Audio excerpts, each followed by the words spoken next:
Welcome in Thursday edition of OutKick the Show. I hope all of you are having a fantastic, almost end of your week. I got to tell you right now, I am overwhelmed by Little League baseball games. We got a 4-game series basically going on. We had a game last night, we got a game tonight, got a game on Friday, and have a game on Saturday to finish off the regular season. I can barely keep up with all of them. I hope all of you are having a great start to your end of your week because it's Thursday afternoon. I know a lot of people start thinking about the weekend right then and there. We got a lot to dive into. Tim Tebow getting criticized. I'm going to talk about why it's so illegitimate. Pac-12 has hired a new commissioner. Ole Miss-Mississippi State moving to Thanksgiving night. That is fantastic. The CDC has effectively ended COVID by saying if you have a vaccine, you don't need a mask or any social distancing indoors or outdoors. It doesn't mean that the fallout from the stupidity of lockdowns don't continue. Bars, gyms, restaurants, nail salons, barbershops, and stores didn't spread COVID, according to an ABC News investigation. Spoiler alert there. And I saw a stat from the Morning Consult. I couldn't believe it. Vaccinated people are still more scared of COVID than unvaccinated people are. I'm going to explain why that is. We got a lot to get into, but I want to start with Tim Tebow. Tim Tebow is being ripped to the high heavens by the usual woke suspects in sports media because he is trying out to potentially be a 33-year-old tight end for Urban Meyer and the Jacksonville Jaguars. Still unclear whether or not Tim Tebow is going to make a roster, but the usual suspects in the woke media are angry. They are comparing him to Colin Kaepernick. I will explain why that is stupid, and I will also point out something that is significant, which is Deshaun Watson's been accused of sexually assaulting 22 different women, and he has been criticized less by the sports media than Tim Tebow has for merely attempting to come back and return to play football. But let's start there. Let's start with the failure of sports media to apply an even and a consistent standard as opposed to embracing whatever narrative device they find to be most popular or helpful for whatever arguments they want to make. And let's start with this Tim Tebow situation. Tim Tebow's 33 years old. He has decided that after attempting baseball, he would like to come back and actually see whether or not he can play football as a tight end. Ironically enough, many of the same people ripping Tim Tebow right now for being interested in playing tight end are the same people that told him a decade ago that he needed to shift from playing quarterback to playing another position, potentially tight end on the football field. And let me just go and destroy several different narratives here. Do you remember when the usual suspects in the woke sports media told you that it was racist to ask a black quarterback to play a different position? How dare they ever make that suggestion? Tim Tebow won the Heisman Trophy. He was a first-round quarterback draft pick.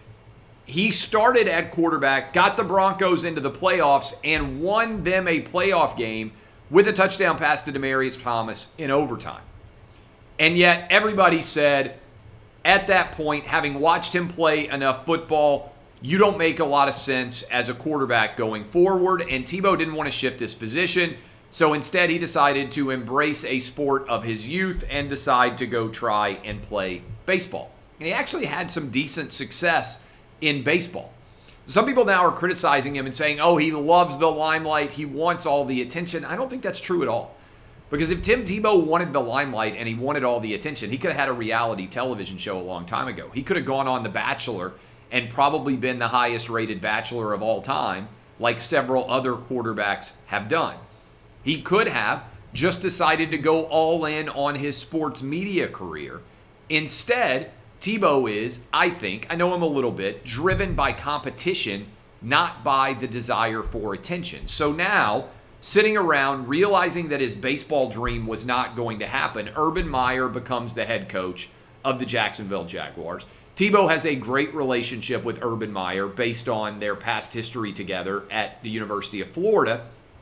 And sitting at 33 years old, still a very talented athlete, a guy who still has, 33 years old, a lot of years theoretically left on his body in that he hasn't taken a lot of hits playing football in several years, still has that competitive desire, still has that itch, that yin for competition and for contact probably. And so he decides that he's going to finally listen to all of his critics and decide to pursue the tight end position as a NFL player.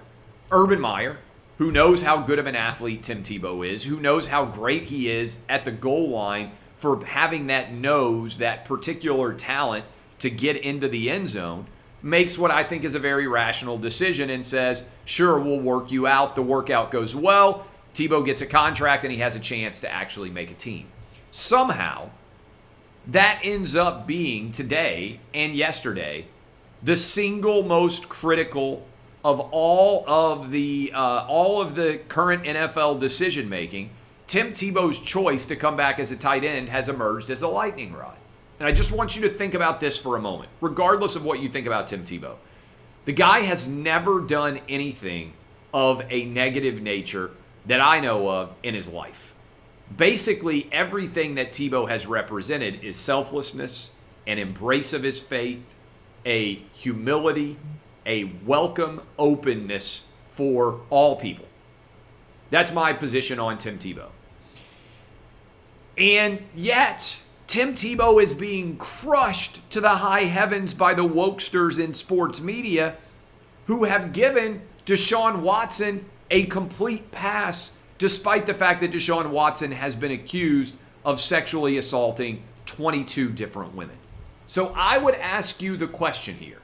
If you had to choose which person to rip to the high heavens, would you choose Tim Tebow, who's trying to prolong his NFL career at the age of 33 by becoming a tight end, which all of his critics told him he should have done years and years ago, and which, by the way, if he were black would be called racist, but he's a white guy, so it can't be racist, evidently? Or would you rip the NFL franchise signing quarterback Deshaun Watson, who has been accused of sexually assaulting 22 different women? Which is a bigger off-season story? It's Deshaun Watson, right? He's the one who's actually a quarterback and has a $160 million contract. Yet, the usual suspects in the sports media have criticized Tim Tebow more for deciding to become a tight end and try to continue his NFL career than they have Deshaun Watson for being accused of sexual assault by 22 different women. I would encourage you, go tag all of these usual suspects out on social media, running in the social media streets, ripping Tim Tebow, and ask them why they've had virtually nothing to say at all about Deshaun Watson, given the fact that Deshaun Watson's allegations are far more severe. And we're not talking about he said, she said here. We're talking about 22 she saids and one he said arguing that it isn't true. Also, because most people in sports media are not that smart, they have also further decided that Colin Kaepernick is connected to the Tim Tebow story. And I just have to say this.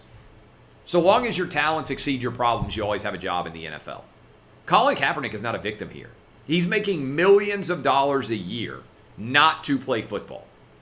Choosing to rip America and denigrate this country has made him far more money than playing quarterback ever would have at any point in his career. Remember, this is a guy who was beaten out by Blaine Gabbert, and the reason why he decided to stop standing for the national anthem was because he wasn't actually playing in the game. Tebow and Kaepernick have nothing in common. Tebow actually has recognized that he doesn't have a career as an NFL quarterback anymore and is shifting to play tight end. Colin Kaepernick doesn't have a starting quarterback career in the NFL anymore, and yet he won't actually do what's necessary to continue his NFL career. This is lazy. This is dumb. This is why OutKick is dominating and much of sports media is collapsing, because the arguments aren't intelligent, they aren't consistent, they aren't congruent, and they lack any sort of precedential value at all. The question that I would ask you is, think about it.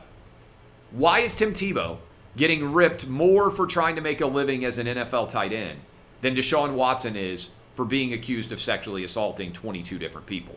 There's a lot of talk out there in the sports media, always wanting to go white, black, the black man's the victim. Colin Kaepernick's making tens of millions of dollars without having to play football at all. if anything, Tim Tebow is being held to a far higher standard than Deshaun Watson is, and Tim Tebow is making a fraction and is a fraction as significant of an NFL story right now. I would just tell you to think about that story in general. I want to tell you this.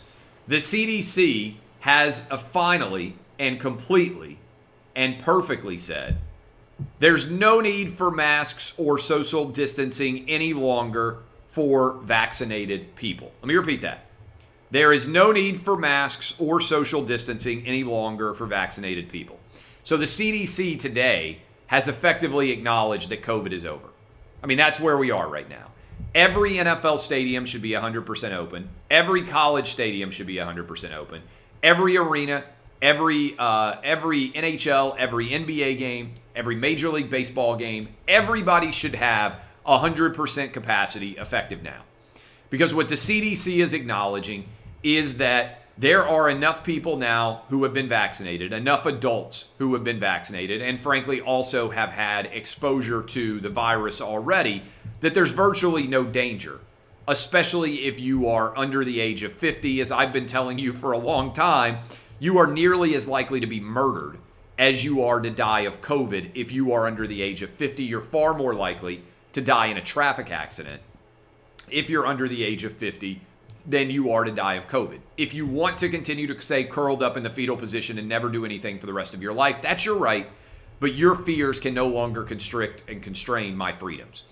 And so the CDC is effectively saying this situation is over, and it's happening at the same time that a couple of other stories I think are pretty significant here. ABC did a study. They examined bars, gyms, restaurants, nail salons, barbershops, and retail stores. All of the places that our experts told us we had to shut down, and they found that less than 5% of all COVID cases had been connected to bars, gyms, restaurants, nail salons, barbershops, or retail stores. And obviously we've seen this happen in Florida and Texas. I've been sharing the data with you for a long time. The numbers were not appreciably different. In fact, they were lower than in California and New York, which both had strict lockdowns. The data now is becoming even so transparent that places like ABC can't ignore it. Again, you can go read that article yourself. We linked it up on OutKick. Also, I saw this and I couldn't believe it. I know I shouldn't be stunned about it, but it's pretty wild to even contemplate. There are so many people out there that have actually been vaccinated and are still terrified of living their lives. And where in particular are those people? Well, many of them are in the Northeast, many of them are in California, but Morning Consult did a study. The media has so aggressively spread fear porn that even vaccinated people are still terrified to live their lives. I want to hit you with some of these details. People who are actually unvaccinated are less afraid of COVID than people who have been vaccinated. Think about this. How many people would be willing to attend an amusement park, visit an amusement park, if they have been vaccinated? Only 30% of vaccinated people are actually willing to go to an outdoor amusement park. It means 70% of people that have been vaccinated are so afraid of COVID that they won't even go to an amusement park. This is madness. You're under far more danger of death driving to the amusement park than you are actually at the amusement park. Only 27% of vaccinated people will go to the gym. Only 29% of vaccinated people are willing to go to a sporting event. Amazingly, unvaccinated people are actually far less likely to be terrified of COVID than the vaccinated people. 42 is according to Morning Consult. 42% of the unvaccinated are fine going to a sporting event. 47% of the unvaccinated, nearly twice as much, are fine going to an amusement park.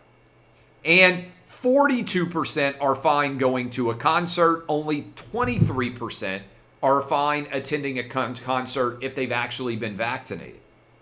This is madness. 47% of people are afraid, 53% of people with vaccines are afraid to rent a car. 43% of people who have been vaccinated are afraid of going on a date. 44% of vaccinated people are afraid to eat in a restaurant. This is all complete and total madness. People who are terrified of COVID have lost the ability to rationalize risk and make smart and intelligent decisions on behalf of those risk analytics. This is pure madness.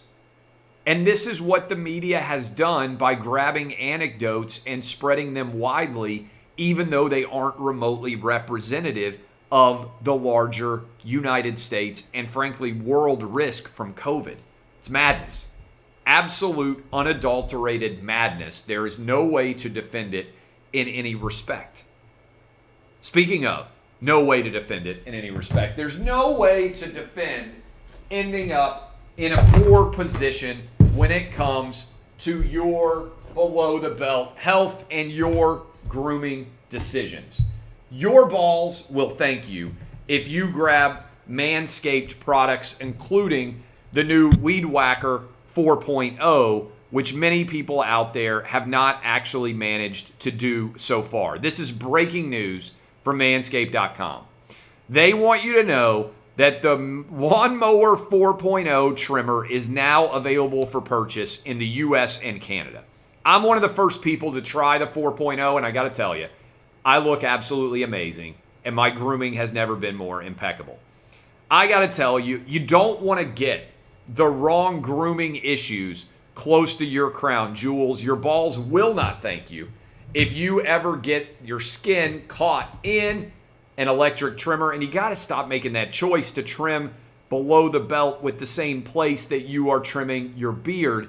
Come on, have a little bit of decency here. It's awesome. If you're still trimming your face with your ball trimmer, it's time to make some real changes. Dive in and use the Lawnmower 4.0. Wireless charging, electromagnetic induction, helps battery length last longer, and you can even use it in the shower so you don't have to make a mess on the bathroom floor. Get 20% off and free shipping with the code DBAP20.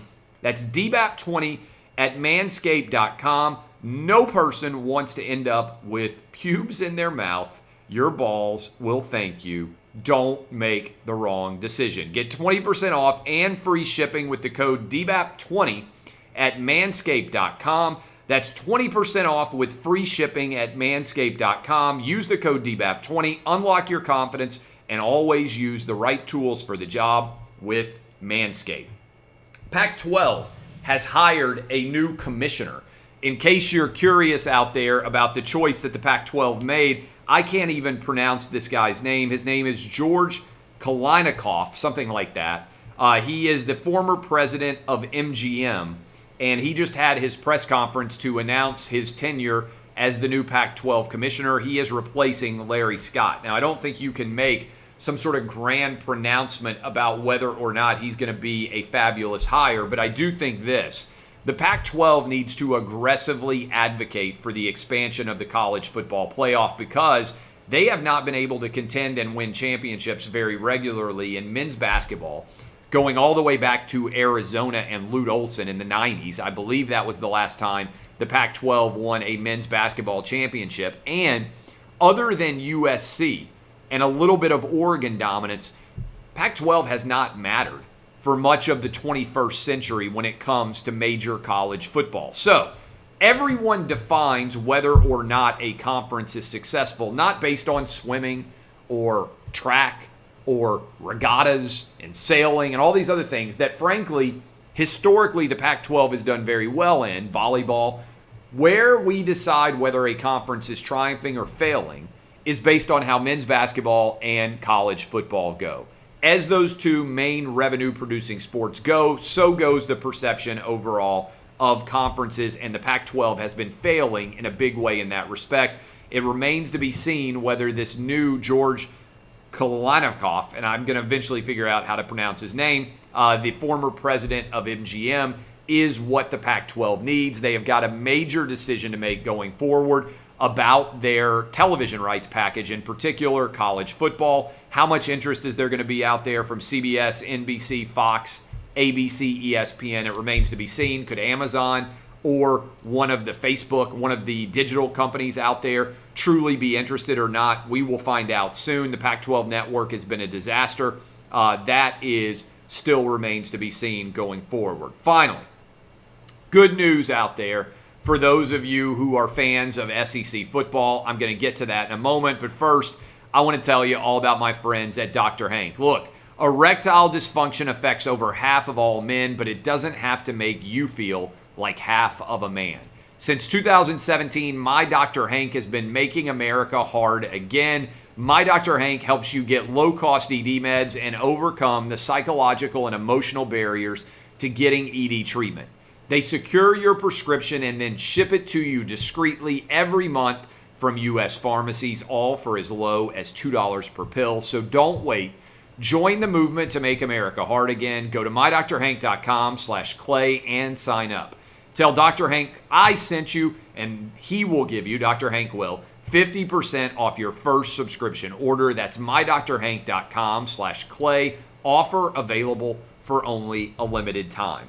If you are a fan of the Egg Bowl, Ole Miss and Mississippi State are moving to Thanksgiving night for the next 2 years. They will be playing on Thanksgiving night. If you need to make sure that you can escape your family, or you just want to kick back, get some bets in, have a good time, you will get hooked up in a big way with Ole Miss, Mississippi State moving to Thanksgiving again for the next 2 years. We're going to have the Egg Bowl live on that Thursday night of Thanksgiving. It's a perfect place to be. That's where the game should be played. I'm excited for it. I hope you guys will be enjoying it as much as I will on Thanksgiving nights for many days to come in the next couple of years. All right, DBAP unless you need to SBAP. I will be live tomorrow, 6 to 9 a.m. Eastern on Fox Sports Radio. I'm about to be live in about a half hour on FS1 with Fox Bet Live. The grind never stops here. Appreciate all of you. Thank you for being big fans of OutKick. I am Clay Travis, and this has been OutKick the Show.